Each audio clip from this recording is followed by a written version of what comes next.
ये जो कल कोर्ट का जो फैसला आया है उसके बाद सरकार का कपिल सिब्बल का बयान था कि ये सरकार और प्रधानमंत्री के खिलाफ या चिदम्बरम के खिलाफ कुछ नहीं है। इस पे आपकी क्या प्रतिक्रिया है? अब हम हर कपिल सिब्बल की झूठे बातों का मैं खुलासा नहीं उत्तर देते रहूँगा तो मेरा और कुछ काम नहीं रहेगा। उन्होंने कहा कि ज़ीरो लॉस है। सुप्रीम कोर्ट ने क्या कहा कि भयंकर लॉस हुआ है देश के लिए और लाइसेंस को कैंसिल कर दिया। तो ये सिब्बल को तो कम से कम माफ़ी मांगनी चाहिए। मैं तो समझता हूँ कि नैतिक आधार बनिए उनको इस्तीफ़ा देने के लिए। इतना बड़ा एक थप्पड़ सुप्रीम कोर्ट से किसी को नहीं दिया गया। अब ये कहते हैं कौन सा बयान कहाँ उन्होंने सुप्रीम कोर्ट में कहा है? उन्होंने इतना ही कहा कि राजा ने फॉरेन फाइनेंस सेक्रेटरी की बात की लापरवाही की। इससे तो चिदम्बरम का दोष ज़्यादा बनता है। क्यों बनता है ज़्यादा?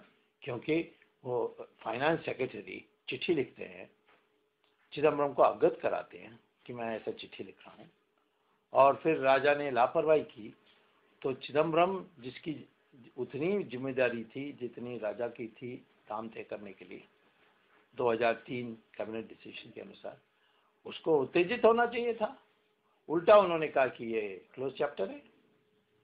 और जब ऑफिसर्स ने कहा, जब राजा और ये दोनों मिले, तब ऑफिसर्स ने कहा कि कृपया इस बात को उठाइए। उन्होंने कहा नहीं, ये मैं नहीं बात उठाने वाला, इस बात को दोबारा आप लोग मत उठाइए।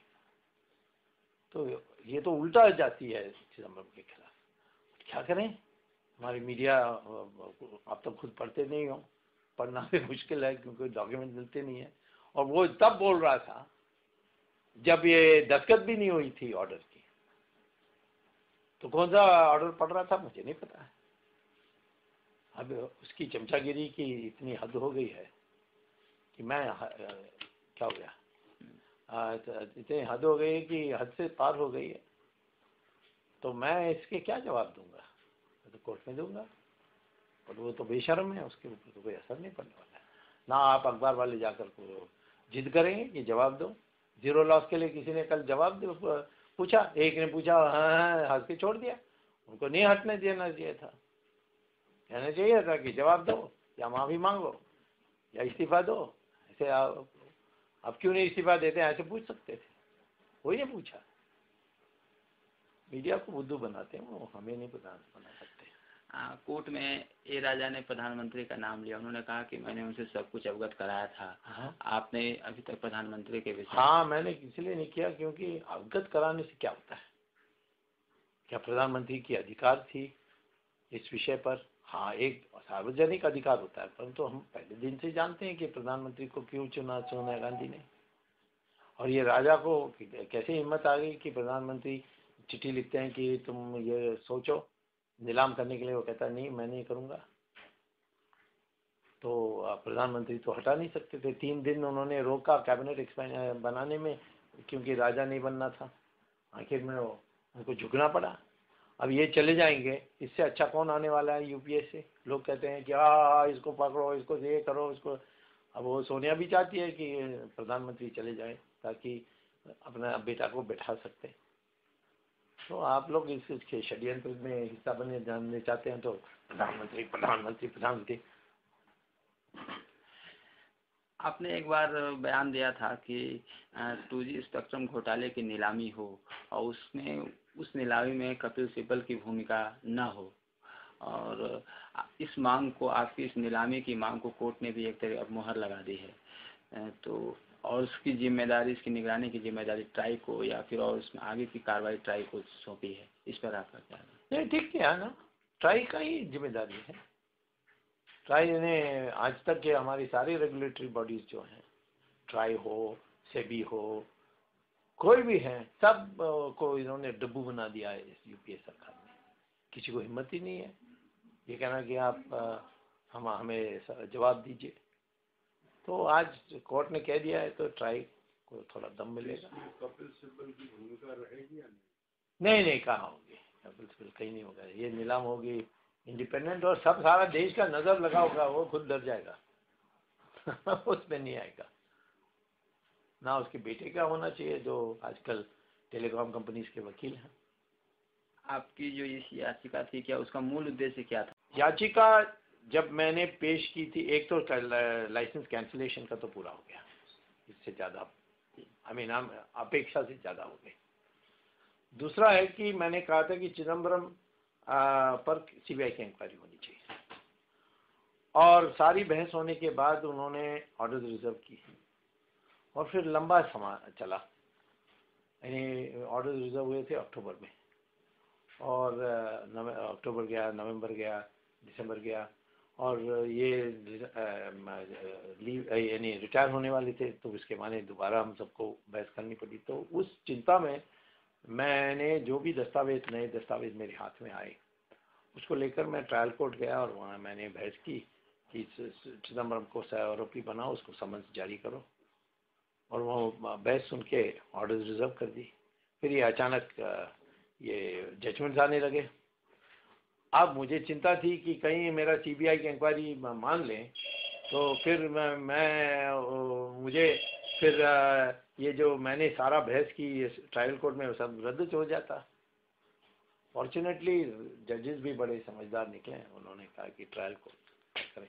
मैं पहले ट्रायल कोर्ट को कह सकता था कि सीबीआई इंक्वायरी कराओ, बट सुप्रीम कोर्ट का जजमेंट है कि सिर्फ हाई कोर्ट और सुप्रीम कोर्ट ही सीबीआई इंक्वायरी ऑर्डर कर सकती है, ट्रायल कोर्ट नहीं कर सकती है। तो इसीलिए मैं आपको सुप्रीम कोर्ट में आकर कहा मैं यहाँ नहीं आता, यदि आप यहाँ से कर सकते। तो उन्होंने अधिकृत कर दिया, तो हमारी तो जीत हुई। ये कहते हैं राहत मिल गई उसको। क्या मैं तुम्हारे मीडिया को तो जैसे आटा है ना, इसको पंप करके चपाती बनाओ, पराठा बनाओ, जो बनाओ। आपने लड़ाई की जो पद्धति शुरू की है याचिका के खिलाफ, जो कानून है दायरे, उस दायरे में आपने जो, क्या इससे आप एक नया उदाहरण प्रस्तुत करना चाहते हैं और ये स्थापित करना चाहते हैं कि आंदोलन से बेहतर भी एक रास्ता है? जो जी बिल्कुल, देखिए हमारी आज़ादी नहीं थी, अंग्रेज थे, तानाशाही थी, तो ये सारा भूमिगत ये सब मैंने इमरजेंसी में मैंने कानून का बिल्कुल नहीं किया। मैंने सिर्फ इनको हड़काया भड़काया, दुनिया में प्रचार किया, ये किया। उस समय में मैं कानून कर सकता था, पर मैंने नहीं किया, क्योंकि उस समय वो लोकतंत्रीय सरकार नहीं थी। आज लोकतंत्र है, भले टूटा फूटा लोकतंत्र है, पर है। तो मैंने देखा कि ये अन्ना हजारे कहते हैं कि भ्रष्टाचार को मिटाने के लिए सिर्फ एक नया कानून चाहिए, और उसके लिए अनशन कर दी, लोगों की कर दी, बड़े खुद मरने की स्थिति में आ गए।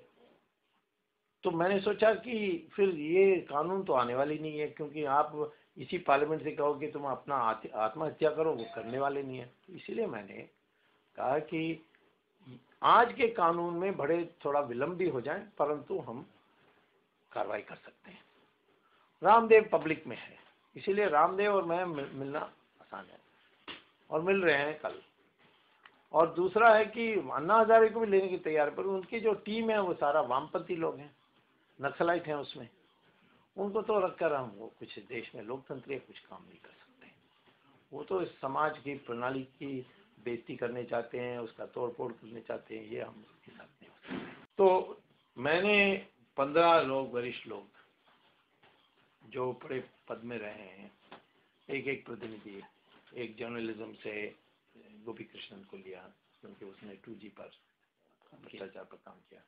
फिर यूनाइटेड नेशंस के कल्याण रामन, फिर प्रोफेसर से नालापात, और चार्टर्ड अकाउंटेंट से वेंकटेश, और बुद्धिजीवियों से मैंने गुरुमूर्ति, सक्रिय राजनीति से मैंने गोविंद आचार्य, ऐसे ऐसे छांट कर, इंटेलिजेंस ब्यूरो से दोवाल, ऐसे लोगों को छांट कर 15 लोगों की बनाई है। उस समिति सारा सदस्यों ने कहा कि नहीं आप ही अध्यक्ष होंगे, तो मैं अध्यक्ष बन गया। तो उसका पहला कार्रवाई यही होगी कि अब ये सारा 2G का इतना आगे बढ़ने के बाद कि हम स्विट्जरलैंड बैंक और विदेशी बैंकों में जमा जो पैसा है उसको वापस कैसे ला सकते हैं आज के कानून में, उसके लिए हम शोर लगा रहे हैं। रामदेव भी इसी राय के हैं कि यहाँ ये बड़ी बात है, तो उसके लिए हम दोनों मिलने के लिए फैसला कर लिए। रामदेव की मैदान का काम, हमारी कानून की काम, दोनों हो जाएंगे तो ये 2 आयाम पर्याप्त है। नए कानून बनते बनते देख लेंगे। नहीं हो सकता हमारी सरकार ही बनाएगी, ये तो नहीं बनाने वाली है।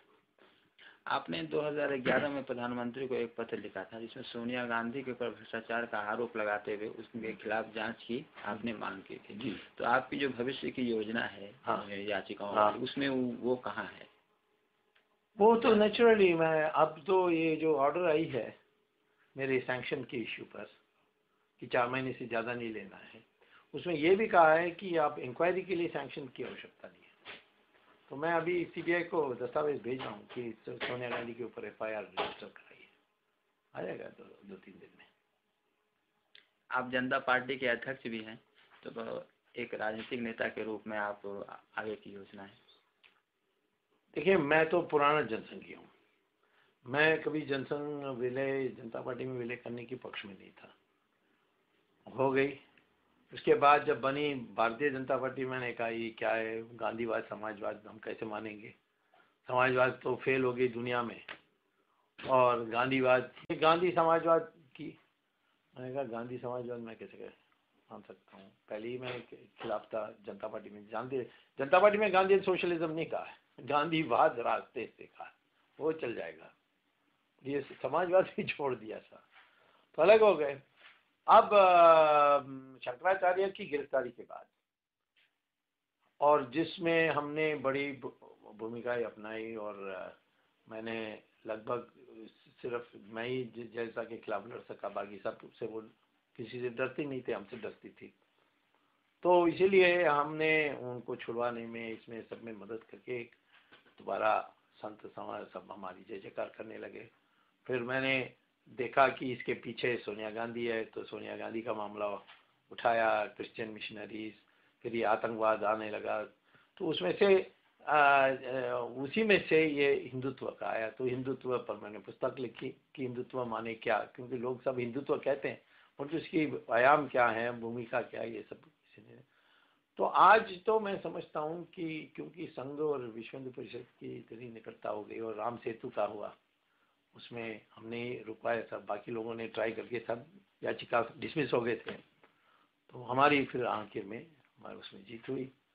और अब संघ की शक्ति और सारे साधु संत की जमात यानी समुदाय, ये सारे लोग ये चाहते हैं कि हिंदुओं को इकट्ठा करनी है, उसमें मुझे और बीजेपी के साथ काम करना चाहिए।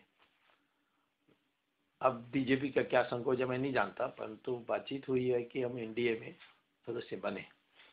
अब सगाई तो हो गई है, बट वो मुहूर्त देव ढूंढ रहे हैं शादी कब करनी है। अच्छा, एक और लास्ट अंतिम सवाल। हाँ। कि ऐसी धारणा है कि इस न्यायालय तथ्यों के आधार पे अपना फैसला देते रहती है। हाँ। अभी लगातार जो उसके फैसले आ रहे हैं बड़ा रेडिकल, तो क्या ये सिर्फ तथ्य के हैं कि वहाँ भी भ्रष्टाचार को लेकर बहुत असंतोष है, वो लोग सक्रिय हो? हर देश में देखिए जजेस के भी परिवार होते हैं, रिश्तेदार होते हैं, सब हैं, सब तंग आए हुए हैं। और ये जब नंबर्स देखा 1,76,000 करोड़, तो लोग कहा बाप रे बाप, अब नहीं करेंगे तो कभी नहीं कर सकते।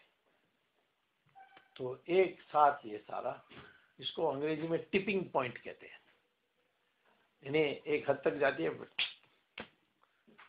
यानी वो उसको टिपिंग पॉइंट कहते हैं। तो वैसे ही हुआ है कि जैसे इजिप्ट में सब सड़क में डाल गए, कभी नहीं सोचते थे कि ये लोग सड़क में, एक हद तक बर्दाश्त की, फड़ाक। ये इस तरह का जो मामला है वो मेरा ख्याल है हेगड़े से आपने शुरू किया था।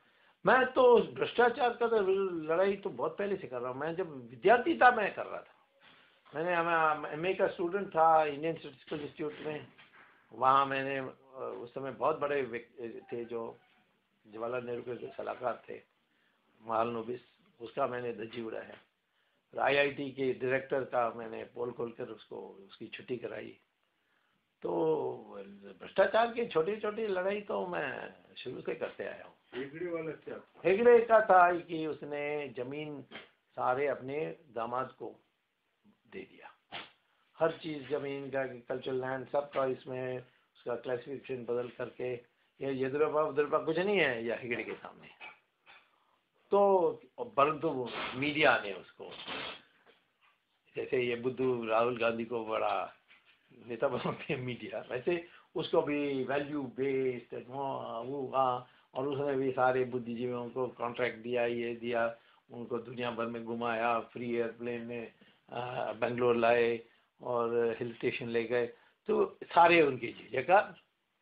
तो वह मुझे ये पता लगा, तब मुझे दस्तावेज मिली, तो मैंने कमिश्नर इंक्वायरी मांगी और राजीव गांधी ने कुलदीप सिंह की कमीशन बैठा दी और उसने सिद्ध कर दी मेरी बात, उसको इस्तीफा देना पड़ा। टेलीफोन टैपिंग में पकड़ लिया, देखा कि वो अपने गर्लफ्रेंड्स को टैप कर रहा था कि वो किसी और किसी लोगों के साथ घूम रहे हैं। परंतु आखिर में क्या हुआ, आखिर में जब मर रहा था तो उसने मुझे संदेश भेजा और कहा कि मैंने बड़ी गलती की आपसे लड़ाई करके। मैंने कहा नहीं, वो लड़ाई हमने मुद्दे पर लड़े, ये तो कोई व्यक्तिगत नहीं था, आप ही ने व्यक्तिगत बनाया था। परंतु उसके करियर तो खत्म हो गई थी। धन्यवाद। अच्छा जी।